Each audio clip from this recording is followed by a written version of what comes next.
Hi everyone, welcome back to my channel madly vines. তো কলকাতা শুরু হয়ে গেছে হস্তশিল্প মেলা, আর আমি আমার ফ্যামিলিকে নিয়ে এই মেলাটা এক্সপ্লোর করতে চলে গেছিলাম। 9 ফেব্রুয়ারি অবধি চলবে মেলাটা, তোমরা সবাই গিয়ে এক্সপ্লোর করতে পারো। নিউ টাউনে সিটি স্কোয়ার গ্রাউন্ডে, মানে একদম সেন্ট্রাল, মানে অপোজিটে যে মেলা প্রাঙ্গণটা আছে ওখানেই মেলাটা হচ্ছে।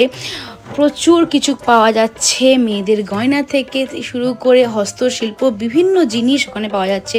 ঘরের ফার্নিচার থেকে শুরু করে হোম ডেকোরের জিনিস সব কিছু পাওয়া যাচ্ছে। আমার ফ্যামিলির সবাই ওখানে প্রচুর জিনিস কেনাকাটি করেছে। আমার এই 3 শাশুড়ি মা তো মন খুশি করে শপিং করেছে, আর আমার বর এখানে সবাই ঘোরাতে ঘোরাতে ঘুম পেয়ে গেছিলো। তাই শেষে সবাই মিলে খাওয়া দাওয়া করলাম, আর সবাই ডিমান্ড ছিল এই কাকুটার থেকে ঝালমুড়ি খাবে। উনি এত সুন্দর করে নেচে নেচে ঝালমুড়ি বানাচ্ছিল, ওনাকে দেখে সবার ঝালমুড়ি খেতে ইচ্ছে করলো। তো আরও অনেক কিছু নিয়েছিলাম, সবাই চা খেলাম, ঝালমুড়ি খেলাম, চিকেন পপকর্ন আর কত কিছু। ওখানে তো পুরো মেলার সামনে খাওয়া দাওয়ার ব্যবস্থা জমজমাট ছিল, তোমরা ওকে এক্সপ্লোর করো।